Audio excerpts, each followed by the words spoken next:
So how is the UK media reporting this? Do they really care about it? And of course, with Brexit and the Parliament now back with the face-off between the Prime Minister Boris Johnson and the House of Commons yesterday, those were not really common. It was a lot of fisticuffs, if you want to put it that way, yesterday. So, but first we're starting this conversation with my colleague from our London studios, Juliana Olayinka, about the P&ID case in London today. Juliana, good morning.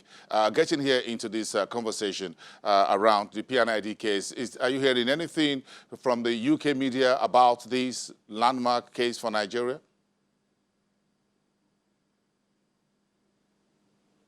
A high-profile legal dispute, but I've got to be honest with you, it's not something that any mainstream British media have picked up on or covered, and there could be a couple of reasons for that. One being it's full of so many loopholes and issues that perhaps they just don't want to touch it. Also, there are some suggestions that some people in Britain think that this is an open and shut case. Of course, as well, the Process and Industrials Limited, the debunked company that's at the centre of this dispute, they are registered in the British Virgin Islands, which is an overseas territory. Perhaps that's one of the other reasons why Britain haven't really covered it. Of course, there is a sizable delegation here in London. Channels TV were with them earlier this week, and they have been doing the media round. So yes, you know, there are people that have been discussing it amongst the Financial Times, the news agencies, and Bloomberg. They have listened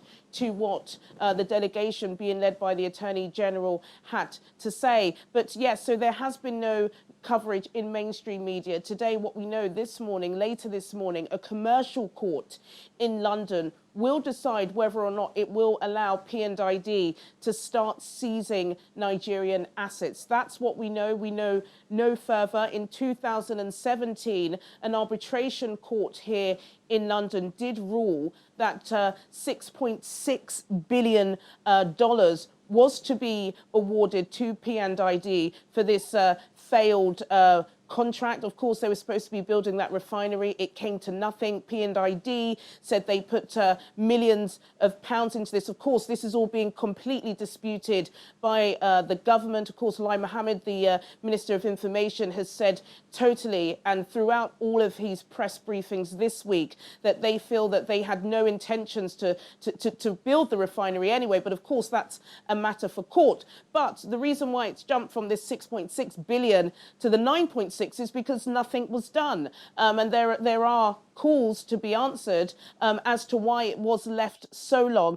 But of course, both sides this week have put out statements saying that they are prepared to settle out of court. However, there was one statement that P&ID put out saying that they will begin the process of seizing Nigerian assets in order to satisfy this award as soon as possible. So this, whatever happens today at this commercial court, is, is pretty, as you said, historic, purely because a lot of people have been floating around figures, but that 9.6 billion is 2.5% of Nigeria's GDP, and it cannot afford to do it. I was speaking, of course, to the governor of the central bank, and he himself said that if, the world think Libya and that crisis is a big issue in terms of refugees, it could be much worse in Nigeria. So it's a big, big story. But to go back to your first question, something that at the moment the British press are not touching at all.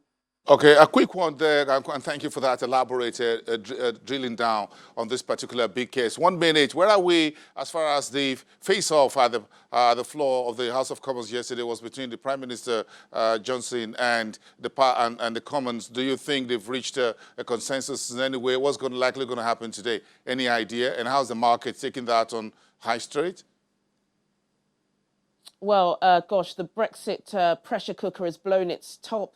Of course, there was some outrageous scenes yesterday, very kind of provocative words going back and forth on the floor from both sides, not just those sitting on the Conservative bench. The opposition MPs were really fired up. They were in the chambers for about 12 hours yesterday, going back and forth on whether or not to Brexit or not to Brexit. What's going to happen, to be honest with you, Bosun, nobody knows at the moment. The last I heard from the Prime Minister, he said that they will be leaving, Britain will be leaving the EU on the 31st of October.